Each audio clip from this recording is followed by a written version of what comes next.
இன்னைக்கு நம்மளோட இருக்கிற கெஸ்ட் பிட்ஸ்ல இன்ஜினியரிங் முடிச்சுட்டு ஐஏஎம் அஹமதாபாத்ல எம்பிஏ முடிச்சுட்டு ஒரு இன்வெஸ்ட்மெண்ட் ஃபார்ம் பேங்கிங்ல வேலை செஞ்சுட்டு இருக்காரு அப்படின்னு சொல்லியிருந்தா இது டிஃபால்ட்டா எல்லாரும் சூஸ் பண்ற கேரியர் பார்த்தா இருந்திருக்கும். நீ சொன்ன மாதிரி I started in bits Pilani. நான் ட்ரிப்ளி தான் படிச்சேன். ட்ரிப்ளினா நம்ம எலக்ட்ரிக்கல் எலக்ட்ரானிக்ஸ். ஆனா எல்லா இன்ஜினியரும் பண்ற மாதிரி நான் சுத்தமாவே வேலை செய்யல இன்ஜினியரிங்ல.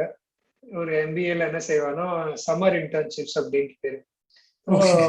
இம்மீடியட்டாவே உங்களை சிவி ப்ரிப்பேர் பண்ணு, இன்டர்வியூக்கு ப்ரிப்பேர் பண்ணு அப்படின்ட்டு ஆரம்பிச்சிடும். எனக்கு அப்பதான் தோணுது, என்னடா நம்ம இப்போதானே இந்த மாதிரி எல்லாம் வேலை பண்ண வேண்டாம்னு தான் நம்ம விட்டு வந்திருக்கோம். இங்க என்ன செய்யலான்ட்டு யோசிக்கலாம்னு பார்த்தோம்னா இப்போவே தள்ளி விட்டாலே இந்த மாதிரி விஷயத்துல. அப்படியே பூட் ஸ்டாப் பண்ணி பில்ட் பண்ணிட்டு இருக்கோம். As in anyone's journey, first 2 years tough, and especially நாங்க பூட் ஸ்டாப் பண்ணதுனால. But last 1.5-2 years have been really good for us. நாங்க ஆல்மோஸ்ட் 5 times grow ஆயிருக்கோம். அண்ட் நவ் கொஞ்சம் ஒரு ஃபைனலி அந்த க்ரோத் ஃபேஸ் மாதிரி நானும் என்னோட ஸ்கில் செட்டும் நானும் பில்ட் பண்ணிட்டு தான் இருக்கேன் சைட் பை சைடு. ஏன்னா இதெல்லாம் நானும் முன்னாடி பார்த்தது இல்லை. அதெல்லாம் எனக்கு என்ன புரிஞ்சதுன்னா, எனக்கு கொஞ்சம் B2C செக்டர்ல எனக்கு போவேன், which is business to consumers. அந்த மாதிரி ஒரு செக்டர்ல எனக்கு போவேன். B2B which is business to business, அந்த மாதிரி ஒரு செக்டர்ல போனாதான் எனக்கு செட் ஆகும்னு எனக்கு தோணுது. ஏன்னா டிபிக்கலி B2C செக்டர்ல ஒரு ப்ராஃபிட்டபிள் பிசினஸ் நடத்துறது ரொம்ப tough, which can also scale. Especially ஏதாவது ஒரு வெர்டிக்கல் எடுத்துட்டு முதல்ல குவாலிட்டி ப்ரூவ் பண்ணிட்டு ஸ்லோலி அதர் வெர்டிகல்ஸ் ஆல்சோ நம்ம ஆட் பண்ணலாம் அப்படின்ட்டு. ஒரு வெர்டிக்கல் எங்களுக்கு என்ன தோணிச்சுன்னா, டெக் ஹைரிங்ல விச் இஸ் டெவலப்பர்ஸ், டிசைனர்ஸ் ஆகலாம். ஸோ இப்போ அடுத்த 2-3 வருஷம் அதுதான் நாங்க பில்ட் பண்ண போறோம். Other then just growing our company, what are the various different initiatives we can take so that developers trust in us, so that companies also trust in us? அந்த மாதிரி என்ன மாதிரி இனிஷியேட்டிவ் எங்களால எடுக்க முடியுமோ அதெல்லாம் நாங்க இப்போ யோசிச்சு we'll start executing. So ஒரு 5 hours of a freelancer's time, how do you ask them, how do you get it? So initially கெஞ்சி கூத்தாடி தான் பண்ணோம். வேற there is no way. ஏன்னா யாரு ஃபிளெக்சிபிள்னு கேட்பா அப்போ இல்ல நாங்க ஆரம்பிச்சோம் போது. ஸோ இப்போ நாங்க எங்களோட technical call since it is அங்கதான் எங்களுக்கு 1.5 மணி நேரம் போகுது. அண்ட் இப்போ எங்களால இன்டர்னலி அவ்வளோ இன்டர்வியூஸ் எடுக்க முடியலையேன்னு. So what we did is, எங்களோட ஃப்ரீலான்சர்ஸ் யாரெல்லாம் நாங்க ஒரு போன 4 வருஷத்துல ஆன்போர்ட் பண்ணிருக்கோமோ அவளே இன்டர்வியூவர்ஸ் ஆகும். So because we know that they are amazing people. அவ இப்போ they are able, we trust their judgment on who is amazing as well. So now they take our interview. So it is not internal. We compensate them for that. But நாங்க இப்ப எங்களோட interviewing டீமை ஒரு 1000 கணக்கா நாங்க பெருசு பண்ண அவசியம் இல்லை.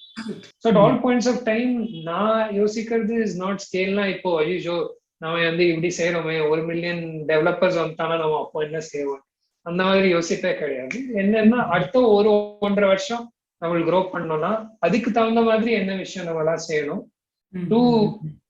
இப்போ ஏன்னா I know what battle next I face. அது ரியல் ப்ராப்ளம்ஸ்க்கு ரியல் சொல்யூஷன்ஸ் நான் கொடுப்பேன். இமேஜினரி ப்ராப்ளம்ஸை நான் சால்வ் பண்ணதுக்கு அவசியம் இல்லை. அந்த மாதிரி ஒரு ஓகே, அமேசிங். ஆக்சுவலி அந்த உங்களோட ஃப்ரீலான்சர் ஸ்கூல்ல வச்சு இன்டர்வியூ பண்ண வைக்கிறது it's brilliant idea.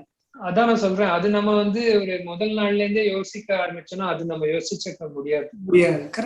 So that's why you need to அந்த ஒரு ஸ்டார்ட் அப் இப்போ உன்னோட ப்ராப்ளம் என்னன்னு யோசிச்சு அந்த ப்ராப்ளம் மட்டும் சால்வ் பண்ணணும்னா it is the best way to know.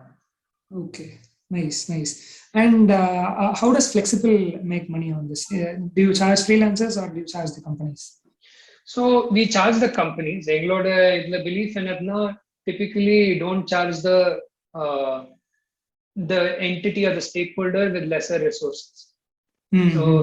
So company நாங்க பேசுற company are all deep pocketed. So அவள் கமிஷன் நாங்க கேட்டோம்னா that is not a problem and they will value it as well. Not that our freelancers don't value it. ஆனா அவள் கிட்ட நாங்க அந்த same X% கமிஷன் சார்ஜ் பண்ணோம்னா அவளோட பாக்கெட்ல அது ரொம்ப கொஞ்சம் அவளுக்கு அடி விழும். So நாங்க we don't even hard negotiate with any of our freelancers. எங்களோட பாயிண்ட் என்னன்னா either hourly rate or monthly rate, two types of projects தான் நாங்க எடுத்துப்போம். It's all time based projects. No ஒரு மொத்தம் ப்ராஜெக்ட்க்கு எவ்வளவு காஸ்ட் அப்படின்லாம் நாங்க பேச மாட்டோம்.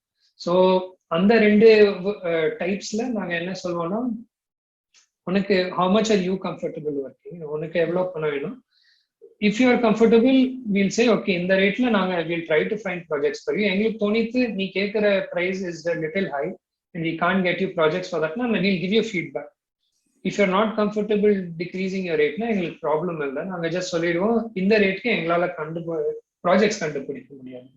So the entire concept is to keep freelancers really satisfied with அவளுக்கு எவ்வளவு பணம் கிடைக்கிறது, அவளோட பேரம் பேசி அந்த மாதிரி விஷயம் பண்ணுறது is not a philosophy at all.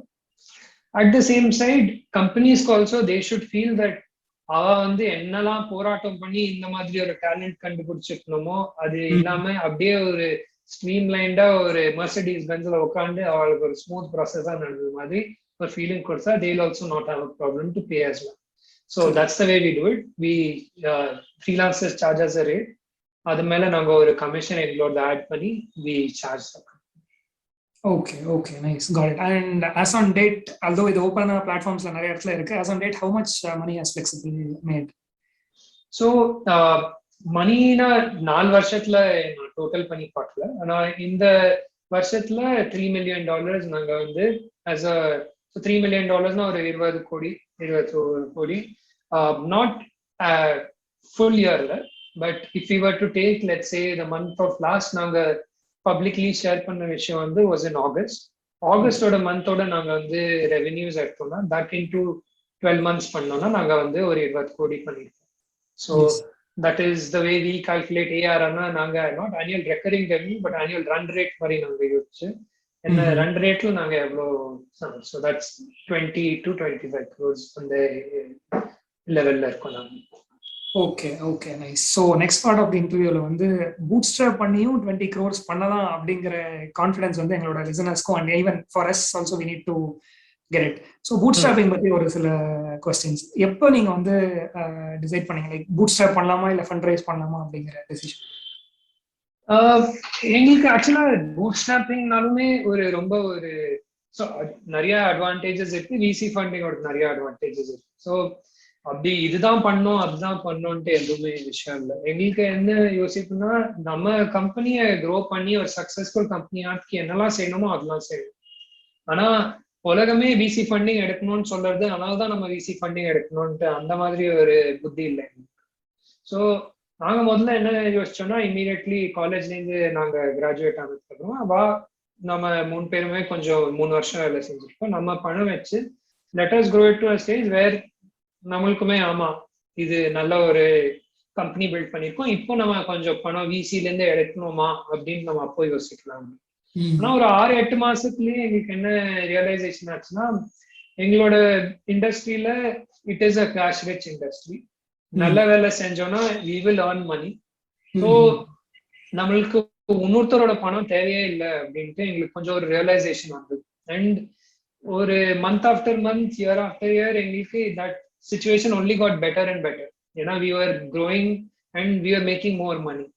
So அந்த ஒரு டைம்ல எங்களுக்கு தோணித்து ஒரு விசி ஃபண்டிங் எடுக்கிறது is it even an advantage or நம்ம எல்லாருமே சொல்றான்ட்டு அதனால தான் நம்ம பண்ணணும்னு யோசிக்கிறோம்.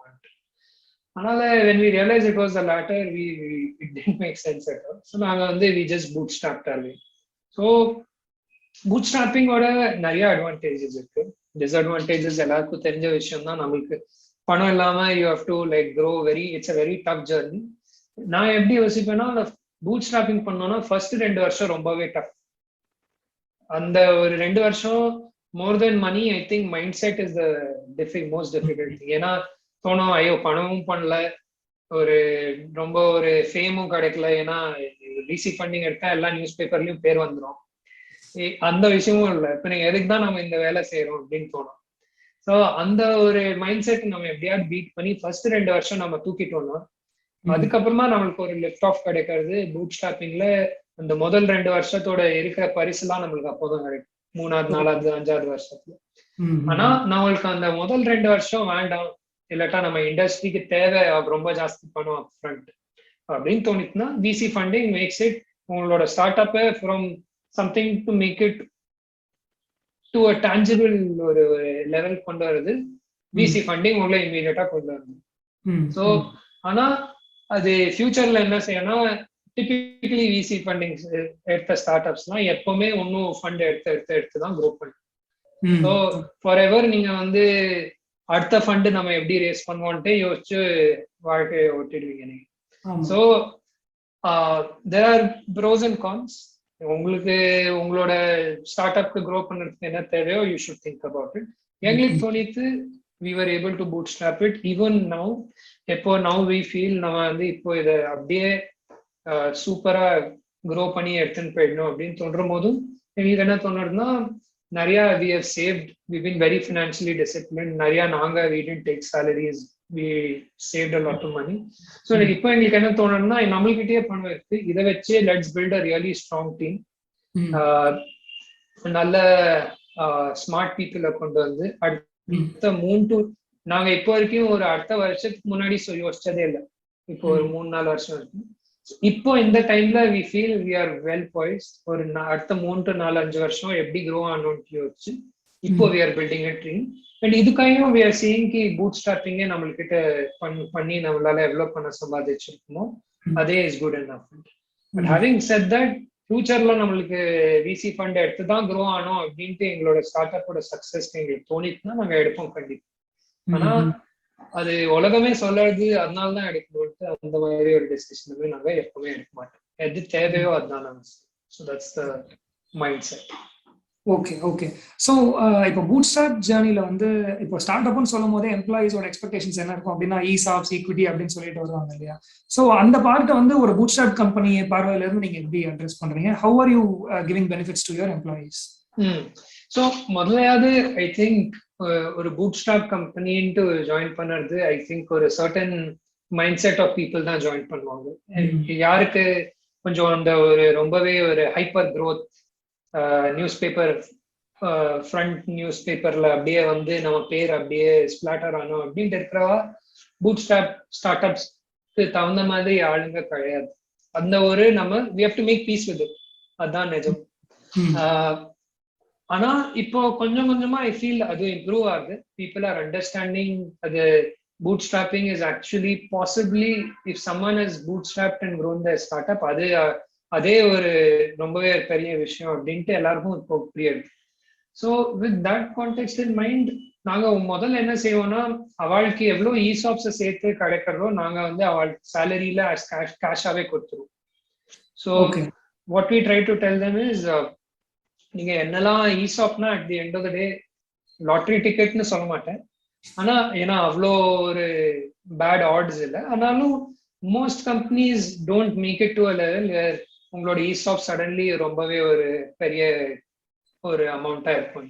ஸோ நாங்க அந்த கான்டெக்ட்ல அவளுக்கு புரிய வைப்போம் தட் நாங்க கேஷ் போனஸாவே will give you so much with every what எங்களோட கம்பெனி எப்படி க்ரோ ஆகுதோ வில் டெல் தெம் இதுதான் உங்களோட பேக்கேஜ் அப்படி, அதுக்கு தகுந்த மாதிரி உங்களோட பேக்கேஜும் க்ரோ ஆகிட்டே இருக்கு. ஸோ அந்த மாதிரி ஒன் காம்பன்சேஷன் பெர்ஸ்பெக்டிவ்ல.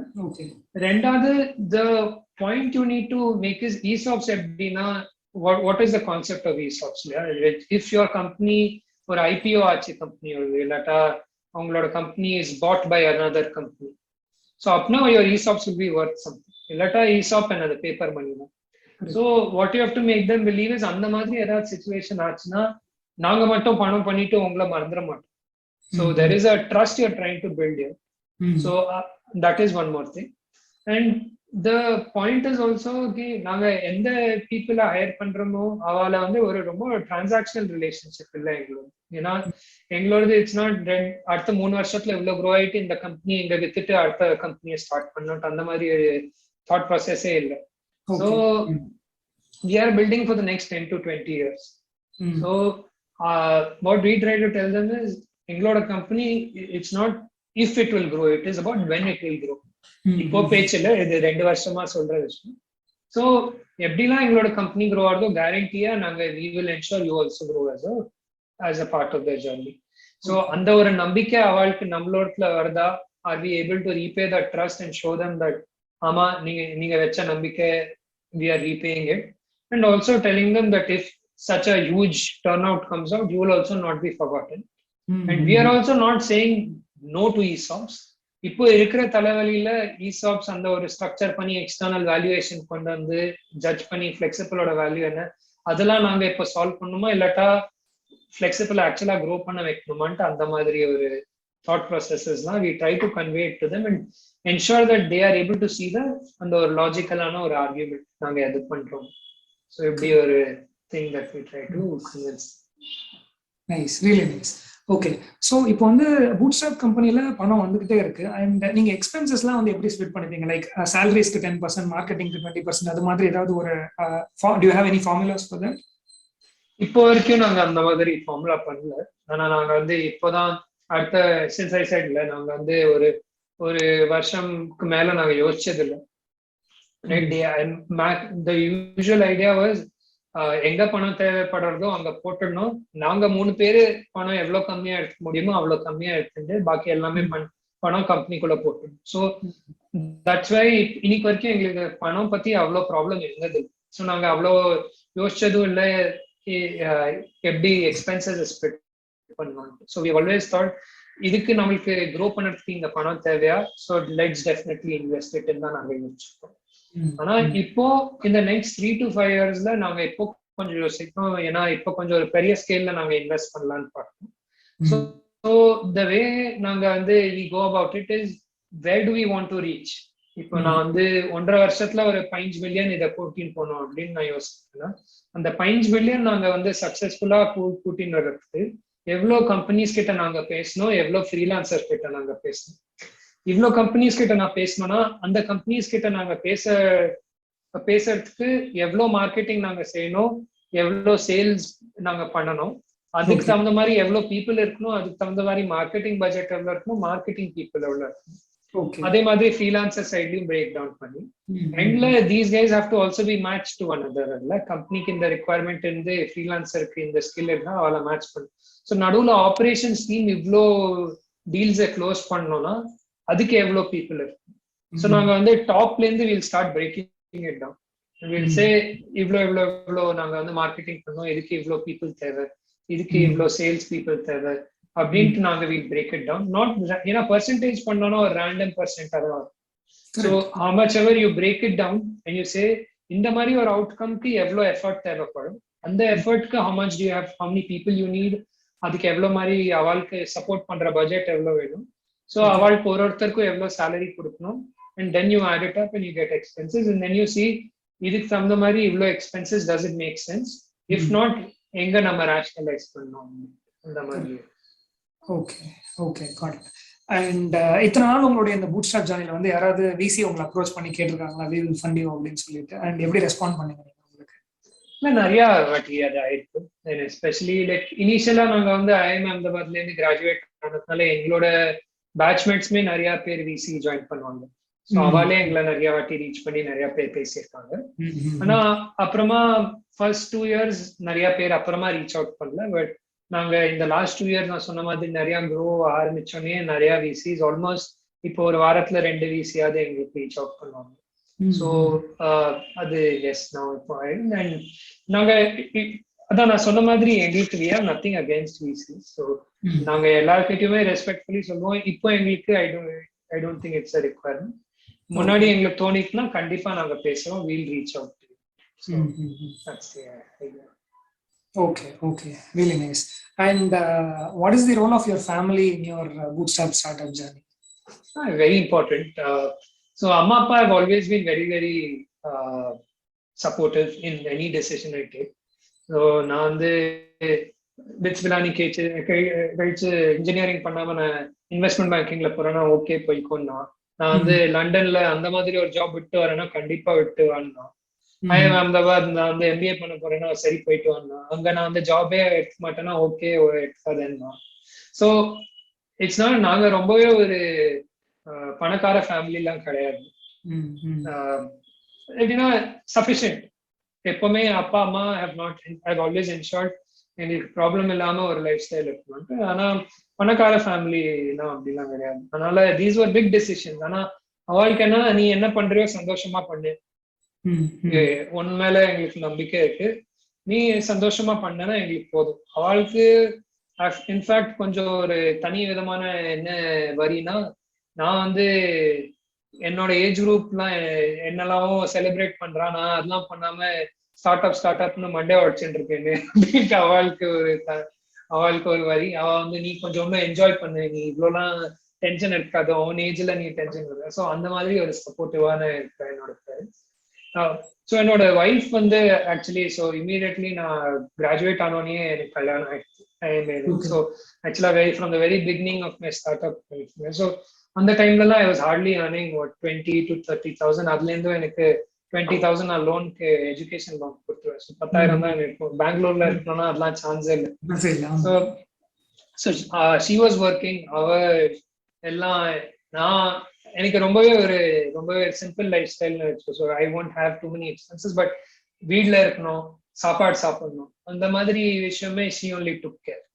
ஸோ அந்த மாதிரி ஒரு சப்போர்ட்னா, ஸோ எனக்குமே என்ன இந்த ஸ்டார்ட் அப் என்ன நீ அங்கேருந்து எவ்வளவு அந்த மாதிரி ஒரு கொஸ்டின்ஸே கிடையாது. So I think more then any thing ஒரு கொஞ்சம் கிவிங் ஒரு பர்சன் சம் ஸ்பேஸ்.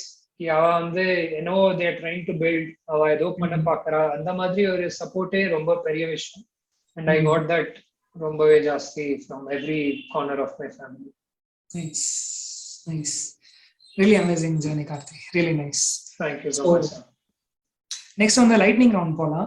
இன்னைக்கு வந்து நீங்க ஆண்டர்பிரனரா இருக்கிறதுக்கு காரணமா இருந்த இந்த ஒரு பர்சன் யாரு? லைட்னிங் ரவுண்ட் இந்த மாதிரி ஒரு டீப் கொஸ்டின் எல்லாம் கேட்டா லைட்னிங்கா கொஸ்டின் ஆன்சர் கொடு. அப்படிலாம் யாரும் இல்லை, சொல்ல முடியாது. பர்சன் இல்லாம I can tell organisation. JP Morgan என்கிட்டலன்னா நான் வந்து என்டர்பிரினர்ஷிப் பண்ணணும்ட்டு யோசிச்சிருக்கேன். ஏன்னா எனக்கு என்னென்ன ஐயோ இந்த மாதிரியா இன்னொன்னு ஒரு கம்பெனில வேலை பண்ணோம் அப்படின்னு. ஸோ அந்த மாதிரி ஒரு எக்ஸ்பீரியன்ஸ் ஆயிருக்கலன்னா நான் என்டர்பிரினர்ஷிப் கன்சிடர் பண்ணிருக்க மாட்டேன். So more then a person I think it is what to do with my experience of working in another company. So JP Morgan தான் காரணம்னு சொல்லிடலாம். Safe answer. சோ தட் இந்த இன்டர்வியூ யாராவது இதுக்கப்புறமா கேட்டா கூட நீ என் பேர்ல சொல்லல அந்த மாதிரி எல்லாம் எனக்கு ப்ராப்ளமே இல்லை. நிறைய பேர் என்ன திட்டிகிட்டே இருப்பாங்க, அதுக்கெல்லாம் டென்ஷன் பட மாட்டேன். நைஸ். ஓகே. சோ இன்னைக்கு நீங்க சக்சஸ்ஃபுல்லா இருக்க கான்ட்ரிபியூட் செஞ்ச ஒரு பர்சனல் ஹேபிட் ஆர் டிசிப்ளின் என்ன? So frankly being disciplined itself. So என்ன ரொம்பவே ஒரு போரிங் பர்சன் தான் எல்லாருமே சொல்லுவாங்க வீட்டுல.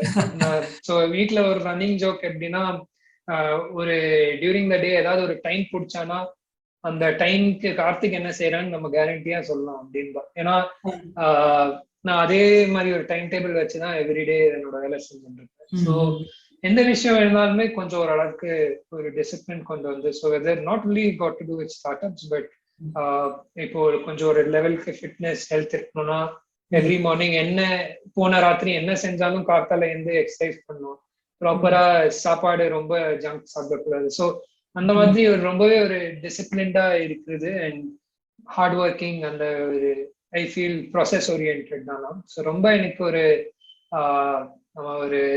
ஃபேமஸ் ஆகி ரொம்ப ஒரு சக்சஸ்ஃபுல் ஆனோட்லாம் இல்லை, என்ன பண்றோமோ ஒரு சந்தோஷமா செஞ்சு giving it my best, enjoy பண்ணிட்டு பண்ணணும். So that's why disciplined I work towards. So I think maybe that is one trait that might have helped me in whatever small success here are. Okay, got it. Nice. And உங்களை வந்து நீங்க ஆர்கனைஸ்டா வச்சுக்க ஏதாவது ஒரு online resource like எவர் note இல்ல டுடூஸ்ட் அது மாதிரி இல்ல பேப்பர் அண்ட் பென் தான் எனக்கு அப்படின்னு அது மாதிரி ஏதாவது? இல்ல நான் வந்து அவ்வளோலாம் நான் வந்து வச்சுப்பேன், டைரி வச்சுப்பேன், நான் நிறைய நோட்ஸ்லாம் எடுத்துப்பேன். நான் எவர் நோட் அப்படின்ட்டுலாம் இல்லை, நிறைய இடத்துல நான் நோட்ஸ் எடுத்துப்பேன். பேசிக்லி த பாயிண்ட் இஸ் அந்த நம்ம என்ன யோசிக்கிறேனோ இஃப் ஐ ஃபீல் நான் யோசிச்சது is something nice that I have thought of. So அப்போ நான் கையில போன் இருக்குன்னா நான் வந்து I have a chat group with myself. நான் மட்டும் தான் இருப்பேன் அந்த வாட்ஸ்அப் குரூப்ல. அதுல நானே எழுதிப்பேன் இது யோசிச்சேன் at this point of time, remember இது இந்த. இப்போ நான் வேலை பண்ற போது யோசிச்சுன்னா டைரியில நோட் பண்ணிப்பேன். ஸ்லாக்ல யார்கிட்டயாவது பேசும்போது ஸ்லாக் நம்ம சாட் ஆப் இருக்கு இல்லையா, அதுல பேசும்போது அதுலயும் நான் வந்து எங்கேயாவது நோட் பண்ணிட்டேன். ஸோ ஒரு நோட் சென்ட்ரலைஸ் இடம் கிடையாது, பட் ஜென்ரலி என்னெல்லாம் யோசிக்கிறேனோ அந்த மாதிரி ஒரு விஷயம். ஆனா பர்சனல் ப்ரொடக்டிவிட்டியில அவ்வளோலாம் யோசிச்சு நான் பண்ணது இல்லை. Maybe I should do something. புக்ஸ்லாம் படிப்பீங்களா? நான் வந்து நான் ஃபிக்ஷன் புக்ஸ் சுத்தமா படிக்க மாட்டேன்.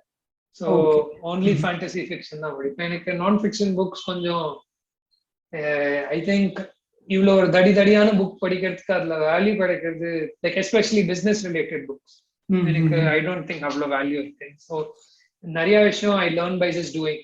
நிறைய தப்பு செஞ்சு நிறைய திட்டு வாங்கி அந்த மாதிரி கொஞ்சமா அடி வாங்கி ஆயிருக்கு. ஆனா I Google a lot, I read a lot of blogs which come on the top. அவ ஒன்னொன்னா படிச்சு I try to assimilate all that I learnt. அந்த மாதிரி விஷயம் பண்ணுவேன் தவிர நான் ஃபிக்ஷன் புக்ஸ் அவ்வளோ படிப்பேன். ஃபேண்டசி ஃபிக்ஷன் நிறைய படிப்பேன்.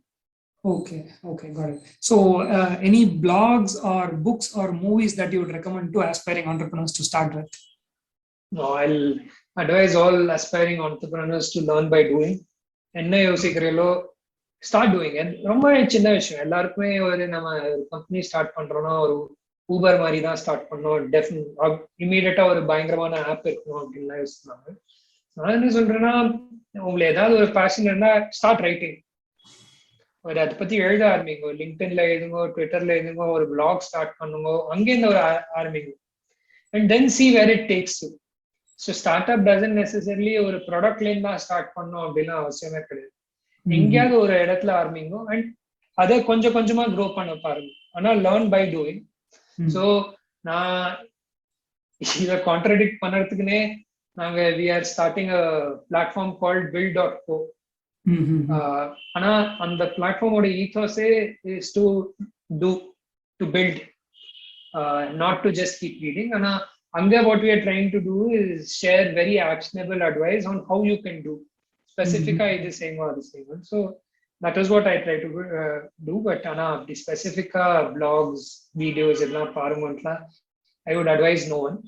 எது என்ன ப்ராப்ளம் ஃபேஸ் பண்றேனோ அப்போ சர்ச் பண்ணி கீப் மூவிங். ஆனா இது மொத்தமா நான் எல்லாம் படிச்சுட்டு தான் நான் பண்ண ஆரம்பிப்பேன் அப்படின்னு சொன்னேன்னா ஆரம்பிக்கிறது எப்பவுமே ஆகாது. So that's I think the way to think about it.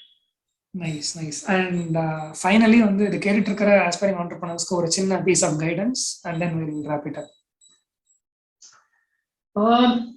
I think ஒரு விஷயம் வச்ச ஸோ டெக்னிக்கலா பேசணும்னா நிறைய விஷயம் பேசலாம். அந்த மாதிரி விஷயம் பேசுறது ஐ think it is not useful. ஏன்னா ஒருத்தரோட கம்பெனிக்கும் ஒரு விஷயமான டெக்னிக் இருக்கும். ஆனா ஐ திங்க் ஸ்டார்ட் அப் பண்ணது lot of the underlying thing is mindset, right? It's very easy to quit. So I think model 2 varsham what I would suggest anyone to do is to do all those things which ensures you don't quit. So instead of நம்ம என்ன யோசிப்போம்னா start up பண்றோம் இமீடியட்டா இல்ல இதை நம்ம 100 கோடி எப்படி ஆக்க முடியும் 1000. ஸோ அந்த மாதிரி ஒரு யோசிப்பு இருக்குமே தவிர வாட் கேன் ஐ டூ இதை நம்ம குவிட் பண்ணக்கூடாது. நம்ம அதை குவிட் பண்ணாததுக்கு நம்ம மாசத்துக்கு ஒரு 40,000 சம்பாதிக்கணுமா 50,000 சம்பாதிக்கணுமா அப்படி யோசிச்சோம்னா the moment you hit that அப்புறமா you will ஒரு ரெக்க வந்த மாதிரி இல்லை, you will start flying. Because இப்போ I don't need to join a company to earn money. The startup gives me money. So நான் என்ன so what I'm essentially trying to say is the first 2 years is very critical. To என்ன பண்ண முடியுறதோ பண்ணுங்க to ensure you don't quit, because it's entirely mindset driven. So the moment you have the mindset of saying I'll do what I can to not quit, I think the path to success, as I said, is not about an if, it's only about எப்போ ஆக போகுது. It's not ஆகுமான்ட்டு இல்லை, it is எப்போ ஆகும்னா. So அந்த மாதிரி யோசிப்பு இருக்கிற போதே I think success is inevitable. கண்டிப்பா வரும் உங்களுக்கு. So try to not keep unnecessarily lofty goals. ஏன்னா நம்ம நிறைய படிப்போம், தினம் நியூஸ் பேப்பர் தரனா இது யூனிகார்ன் ஆயிடுச்சு அது இப்படி ஆயிடுச்சு அப்படின்னு. ஸோ நம்மளுக்கு ஸ்டார்ட் அப்னாலே அதான் தோணும். ஆனா ஸ்டார்ட் அப்னா அது கிடையாது. Start up is what you say it is. So try to build something that gives you happiness. உங்களுக்கு சந்தோஷம் கொடுக்கணும், உங்களுக்கு அது பண்ணணும். ஸோ அந்த மாதிரி ஒரு யோசிப்புல build something sustainable which you don't quit. That is something I think I would suggest people to do. Okay, nice. And for flexible 10 million ARR and 100 million ARR info? Only time will tell, but எங்களோட hope என்னன்னா March 2023 குள்ள we should hit 10 million for sure. Okay. 100 million ARR, let's see, next 3 to 5 years I think we should be there. That's our positive outlook. என்னெல்லாம் நடக்கும்னு நமக்கு தெரியாது. ஆனா it will not be because of lack of effort. நாங்க நாங்க கண்டிப்பா நிறைய effort போட்டு will ensure all our stakeholders are happy as a consequence. So we are working towards that. So next 1.5 years, hopefully we should have crossed 10 million. And in the next 3 to 5 years, we should be somewhere in the horizon of 100 million. So that is the goal. But நான் சொன்ன மாதிரி இதுக்கு முன்னாடி எல்லாருக்கும் சொன்னேன், whatever gives you happiness, அது பண்ணுங்கன்ட்டு. So these are all goals. These are not, we are ambitious people. நம்மளுக்கு அதெல்லாம் பண்ணணும்ட்டு ஒரு ஆசை தான். ஆனா அதெல்லாம் பண்ணலன்னா அது உலகமே உடைஞ்சு வந்துடும் கிடையாது. We still will be happy doing what we are doing. So these are all good goals to have, but nothing happens if we don't hit. Happy to be doing what we are doing. Okay, super Karthi. So with this தமிழ்புணர் சார்பாகவும் தமிழ்புணர் listeners சார்பாகவும் flexible and flexible டீமுக்கு வந்து எங்களுடைய வாழ்த்துக்கள் to reach the 10 million within 2023 and 100 million in the next 5 years. எங்களோட சைட்ல இந்த வாழ்த்துக்கள் and special wishes to Karthik to be happily doing what you're doing because that seems more of your motto than anything. Correct. Thank you so much. ரொம்பவே நன்றி. I had a lot of fun talking to you. So நம்ம தமிழ்நாட்டுல இருந்தே already நிறைய super start ups தான் வந்துருக்கு. So you are doing a great job. எல்லாருக்குமே இந்த மாதிரி ஒரு இன்ஃபர்மேஷன் சக்சஸ் ஸ்டோரிஸ் அதெல்லாம் காமிச்சிங்கன்னா I think it will motivate a lot of people. So big congratulations to you and thanks for doing இந்த மாதிரி ஒரு great job. Thank you Karthi. Thank you.